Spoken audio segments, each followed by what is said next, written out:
All right, we're going to do Little House today, chapter 23. So we need our trifold and we need our vocab sheet. We're only doing one chapter today. And it's not particularly a long chapter, but it's going to continue with their concerns about the Native Americans. We're looking for the word stockade and seeing what it means. Now, I will tell you that it's not mentioned a whole lot in the chapter, and we may have to use our Pioneer Dictionary to look it up. Now, as we've been reading, the last couple chapters, Paul went to town and the Indians were having kind of a celebration, it seemed like, as they prepared for their buffalo hunt in the spring. In the second chapter with the prairie fire, things seem to have changed to more of a drumming sound, and it sounded like there was a little more angry, and people were getting very nervous about whether or not this was a harmless, excited celebration that these people were having that they didn't understand very well, or if it meant that there was danger. So as we go throughout the next couple chapters, we're going to see how the situation is changing, and what's going on is very, very scary for the white settlers. And we even know that Paul brought back news from town that they might not be able to continue where they are living because the Native Americans have worked with Washington and complained about their situation of being pushed out of their land all of the time, and this time it may not be them that gets pushed out, it might be the white settlers, and the white settlers are more concerned that the Native Americans are going to go on the war hunt and kill them all. And Pa says that they're not going to get pushed out, and there's just arguing everywhere. And the chapter we're going to read today is called Indian War Cry, which sounds like things are not going to be quite what Pa thinks they are. So let's read that and see what's going on. You can see the land has changed, and it's still very dark and burned out, which is okay. As Pa said, it makes plowing a lot easier, and we know all about controlled burns on prairies. So Indian War Cry sounds like things are going to get pretty scary. The next morning, Pa went whistling to his plowing. He came in at noon, black with soot from the burned prairie, but he was pleased. The tall grass didn't bother him any more. But there was an uneasiness about the Indians. More and more Indians were in the creek bottoms. Mary and Laura saw the smoke from their fires by day, and you can see those in the background at the top of the page. And at night they heard the savage voices shouting. Pa came early from the field. He did the chores early and shut Pet and Patty, Bunny, and the cow and the calf into the stable. They could not stay out in the yard to graze in the cool moonlight. When shadows began to gather on the prairie and the wind was quiet, the noises from the Indian camps grew louder and wilder. Pa brought Jack into the house. The door was shut and the latch string pulled in. No one could go outdoors till morning. Night crept toward the little house, and the darkness was frightening. It yelped with Indian yells, and one night it began to throb with Indian drums. And that sounds not so much like we're having fun and we're excited and we're getting ready to go out and hunt buffalo and we're seeing people we haven't seen in a long time. It sounds like it's getting angry. In her sleep, Laura heard all the time that savage yipping and the wild throbbing drums. She heard Jack's claw clicking and his low growl. Sometimes Pa sat up in bed listening. One evening he took his bullet mold from the box under the bed. He sat for a long time on the hearth, melting lead and making bullets. He did not stop till he had used the last bit of lead. Laura and Mary lay awake and watched him. He had never made so many bullets at one time before. Mary asked, "What makes you do that, Pa?" "Oh, I haven't anything else to do," Pa said, and he began to whistle cheerfully. But he had been plowing all day. He was too tired to play the fiddle. He might have gone to bed, instead of sitting up so late making bullets. No more Indians came to the house. For days Mary and Laura had not seen a single Indian. Mary did not like to go out of the house any more. Laura had to play outside by herself, and she had a queer feeling about the prairie. It didn't feel safe. It seemed to be hiding something. Sometimes Laura had a feeling that something was watching her. Something was creeping up behind her. She turned around quickly, and nothing was there. Mr. Scott and Mr. Edwards, with their guns, came and talked to Pa in the field. They talked quite a while, then they went away together. Laura was disappointed because Mr. Edwards did not come to the house. At dinner, Pa said to Ma that some of the settlers were talking about a stockade. Laura didn't know what a stockade was. Pa had told Mr. Scott and Mr. Edwards that it was a foolish notion. He told Ma if we need one, we'd need it before we could get it built. And the last thing we want to do is to act like we're afraid. So like I told you, that didn't really tell us what it is, so we're going to probably have to look it up. Mary and Laura looked at each other. They knew it was no use to ask questions. They would only be told again that children must not speak at table until they were spoken to, or that children should be seen and not heard. That afternoon, Laura asked Ma what a stockade was. Ma said it was something to make little girls ask questions. That meant the grown-ups would not tell you what it was, and Mary looked a look at Laura that said, "I told you so." Laura didn't know why Pa said he must not act as if he were afraid. Pa was never afraid. Laura didn't want to act as if she were afraid, but she was. She was afraid of the Indians. Jack never laid back his ears and smiled at Laura any more, even while she petted him. His ears were lifted, his neck bristled, and his lips twitched back from his teeth. His eyes were angry. Every night he growled more fiercely, and every night the Indian drums beat faster, faster, and the wild yipping rose higher and higher, faster, wilder. In the middle of the night, Laura sat straight up and screamed. Some terrible sound had made cold sweat come out all over her. Ma came to her quickly and said in her gentle way, "Be quiet, Laura, you mustn't frighten Carrie." Laura clung to Ma, and Ma was wearing her dress. The fire was covered with ashes and the house was dark, but Ma had not gone to bed. Moonlight came through the window. The shutters were open, and Pa stood in the dark by the window looking out. He had his gun. Out in the night, the drums were beating and the Indians were wildly yelling. Then that terrible sound came again. Laura felt as if she were falling. She couldn't hold on to anything. There was nothing solid anywhere. It seemed a long time before she could see or think or speak. She screamed, "What is it? What is it? Oh, Pa, what is it?" She was shaking all over and she felt sick in her middle. She heard the drums pounding and the wild yipping yells, and she felt Ma holding her safe. Pa said, "It's the Indian war cry, Laura." Ma made a soft sound, and he said to her, "Well, they might as well know, Caroline." He explained to Laura that that was the Indian way of talking about war. The Indians were only talking about it and dancing around their fires. Mary and Laura must not be afraid because Pa was there and Jack was there and soldiers were at Fort Gibson and Fort Dodge. "So don't be afraid, Mary and Laura," he said again. Laura gasped and said, "No, Pa," but she was horribly afraid. Mary couldn't say anything. She lay shivering under the covers. Then Carrie began to cry too. So Ma carried her to the rocking chair and gently rocked her. Laura crept out of bed and huddled against Ma's knee, and Mary, left all alone, crept after her and huddled close too. Pa stayed by the window watching. The drums seemed to beat in Laura's head. They seemed to beat deep inside her. The wild, fast, yipping yells were worse than wolves.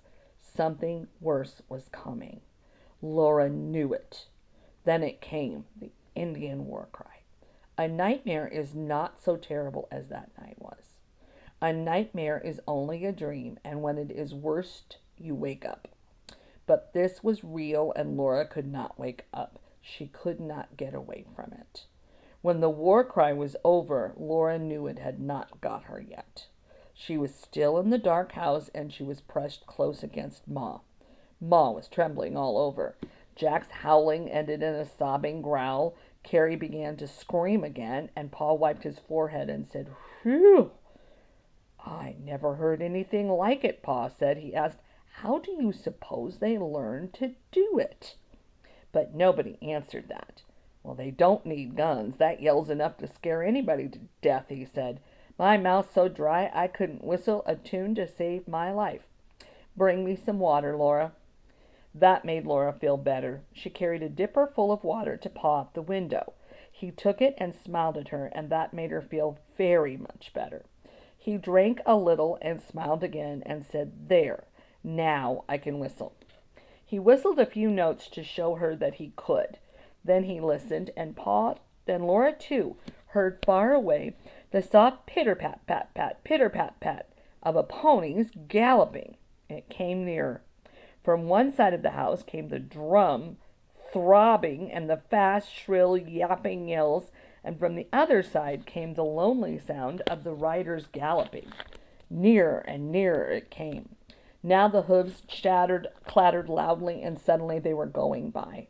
The galloping went by and grew fainter down the creek road. In the moonlight, Laura saw the behind of a little black Indian pony, and an Indian on its back. She saw a huddle of blanket, and a naked head, and a flutter of feathers above it, and moonlight on a gun barrel, and then it was all gone.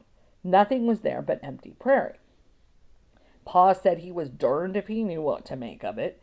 He said that was the Osage who had tried to talk French to him. So that was the great Osage Indian chief, Soldat Duchesne, and he's heading towards what's going on. He asked, "What's he doing out at this hour, riding hell-bent for leather?" Nobody answered because nobody knew. The drums throbbed, and the Indians went on yelling. The terrible war cry came again and again. Little by little, after a long time, the yells grew fainter and fewer. At last, Carrie cried herself to sleep. Ma sent Mary and Laura back to bed. The next day, they could not go out of the house. Pa stayed close by. There was not one sound from the Indian camps. The whole vast prairie was still. Only the wind blew over the blackened earth where there was no grass to rustle. The wind blew past the house with a rushing sound like running water. That night, the noise in the Indian camps was worse than the night before. Again, the war cries were more terrible than the most dreadful nightmare. Laura and Mary huddled close against Ma. Poor little baby Carrie cried. Pa watched at the window of his gun, and all night long Jack paced and growled and screamed when the war cries came. The next night, and the next night, and the next night were worse and worse. Mary and Laura were so tired that they fell asleep while the drums pounded and the Indians yelled, but a war cry always jerked them wide awake in terror. And the silent days were even worse than the nights. Pa watched and listened all the time. The plow was in the field where he had left it. Pet and Patty and the colt and the cow and the calf stayed in the barn. Mary and Laura could not go out of the house, and Pa never stopped looking at the prairie all around. And that's what it would look like in the Indian camps at night. And they're talking about going to war against the white people, it sounds like. And turning his head quickly toward the smallest noise. He ate hardly any dinner. He kept getting up and going outdoors to look all around at the prairie. One day his head nodded down to the table, and he slept there. Ma and Mary and Laura were still to let him sleep. He was so tired, but in a minute he woke up with a jump and said sharply to Ma, "Don't let me do that again." "Jack was on guard," Ma said gently. That night was worst of all. The drums were faster, and the yells were louder and fiercer. All up and down the creek, war cries answered war cries, and the bluff echoed. There was no rest. Laura ached all over, and there was a terrible ache in her very middle. At the window, Pa said, "Caroline, they are quarreling amongst themselves." Maybe they will fight each other. Oh, Charles, if they only will, Ma said. All night there was not a minute's rest. Just before dawn, a last war cry ended, and Laura slept against Ma's knee. She woke up in bed. Mary was sleeping beside her. The door was open, and by the sunshine on the floor, Laura knew it must be almost noon. Ma was cooking dinner. Pa sat on the doorstep. He said to Ma, "There's another big party going off to the south." Laura went to the door in her nightgown, and she saw a long line of Indians far away. The line came up out of the black prairie, and it went farther away southward. The Indians on their ponies were so small in the distance that they looked not much bigger than ants. Pa said that 2 big parties of Indians had gone west that morning.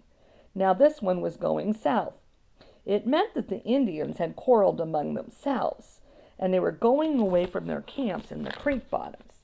They would not go all together to their big buffalo hunt. That night the darkness came quietly. There was no sound except the rushing of the wind.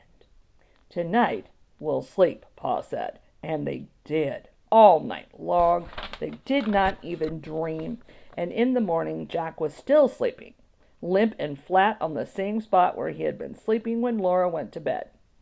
The next night was still too, and again they all slept soundly. That morning Pa said he felt as fresh as a daisy, and he was going to do a little scouting along the creek. He chained Jack to the ring in the house wall, and he took his gun and went out of sight down the creek road. Laura and Mary and Ma could not do anything but wait until he came back. They stayed in the house and wished he would come. The sunshine had never moved so slowly on the floor as it did that day. But he did come back. Late in the afternoon he came, and everything was all right. He had gone far up and down the creek and had seen many deserted Indian camps. All the Indians had gone away except a tribe called the Osages. In the woods Pa had met an Osage who could talk to him, who could speak English. This Indian told him that all the tribes except the Osages had made up their minds to kill the white people who had come into the Indian country, and they were getting ready to do it when the lone Indian came riding into their big powwow. That Indian had come riding so far and fast because he did not want them to kill the white people. He was an Osage, and they called him a name that meant he was a great soldier. Soldat Duchesne, Pa said his name was. He kept arguing with them day and night, Pa said, till all the other Osages agreed with him. Then he stood up and told the other tribes that if they started to massacre us, the Osages would fight them. That was what had made so much noise that last terrible night. The other tribes were howling at the Osages, and the Osages were howling back at them. The other tribes did not dare fight Soldat Duchesne and all the Osages, so the next day they went away. "That's one good Indian," Pa said, no matter what Mr. Scott said. Pa did not believe that the only good Indian was a dead Indian. Of course, everybody is good, and everybody is bad at times, and there are good people. You can't say that a whole group is one thing or another. So, kind of what we talked about came to a head. Most of the Indians of the other tribes in that area had decided that they'd had enough, and the government wasn't doing anything they wanted them to do fast enough, and they were going to take matters into their own hands and push out these people that had come into their land. And the one group said, "No, we don't want to do that. That would cause soldiers to come down and kill all of us. We are not going to do that. We're going to stand between you and all of these settlers, and that's just the way it is." And the reputation of Soldat Duchesne and the Osages as very, very strong, terrifying warriors helped the situation, and the other groups decided, well, okay, we won't do it. And they went off to their regular camping grounds instead of going up to the north to hunt the buffalo. That spring they didn't do that. They went back to their regular places that they lived, and things calmed down. So thankfully. But it was a very scary, it sounded like probably 5 or 6 days of very scary times. So the first thing we want to do now that we finish reading the chapter, and I will look for, I have no idea how to make an Indian war cry, and apparently it's very, very terrifying. But I will look and see if I can find an audio of it. Maybe YouTube has one where somebody is making it, and I'll send you a separate link on Seesaw that you can just go and listen to it. I know some of you are probably thinking, what does it sound like? Why was it so scary? But I have no idea how to make it. And neither did Paul. So let's look in our Indian dictionary and see if we can find a picture of a stockade that we can write about. Because it just said that they wanted to make one, and Pa said that that was a bad idea. Oh, shoot. I don't see one. Let's see if we get, try a different word.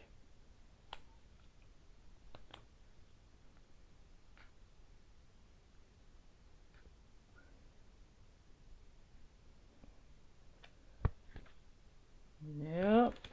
Unfortunately, it's not in there. So, a stockade, and then maybe you already know, but another word for that would be a fort. A fort that the military built. So it would be a lot of logs, and they look like that, a stockade fence. And they would be like this.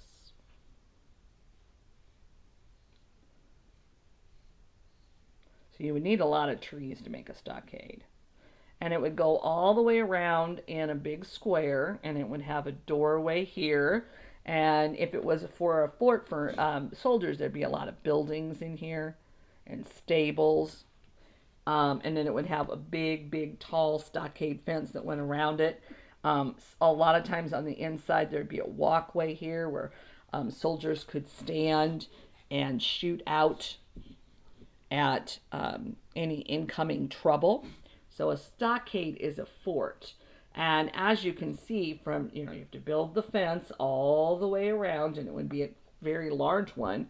Cut a walkway, have places for people to be inside and get inside. You would need a lot of trees. And so it would take a while to build it. And that, of course, is what Pa said. One, it shows that we're scared. Two, it would take us a long time to make. I'm not sure we have enough trees to do that. And we wouldn't have it made before we would need it. Because they talked about it just as the Indians were starting to make the war cries. And you can't build a stockade and get all of the people inside of it in 4 days, which is what they would have needed. So Pa was correct. That would have been a bad thing to do. And that's what a stockade is. Now, there would have been, he talks about Fort Gibson and Fort Dodge. And there would have been a stockade at both of those places to the north. They would have been a ways away. And I don't know that the white settlers could have gotten there in time, but they might have been able to. And that's what he was saying, we don't need to do that. So chapter 23, let's go to our trifold now. It says, in this chapter, the girls are so frightened by war cries of the neighboring Indians that they cannot sleep. And you are going to do your own writing and read to me, because you have to write about a time in your life. So I want you to think about a time when you have been extremely frightened. And write about what happened, and then compare your experience with the girls. Were you as scared as you think Laura and Mary were? Was it as dangerous a situation as they went through? So, one, describe the time you were super, super, super frightened and scared. And two, compare it to what Mary and Laura are going through. And then you will read it to me as your response. So you have a second video today about Pioneer toys and games, which I've been promising for you. And your response to that is to tell me which ones you recognize that we still use today. I think you'll be quite surprised at the number of ones we still use today, but very different from a lot of our toys. And then I said I will look for an Indian war cry, and I'll post that on Seesaw as well if I can find one. If I can't, then there won't be one there. All right, see you tomorrow.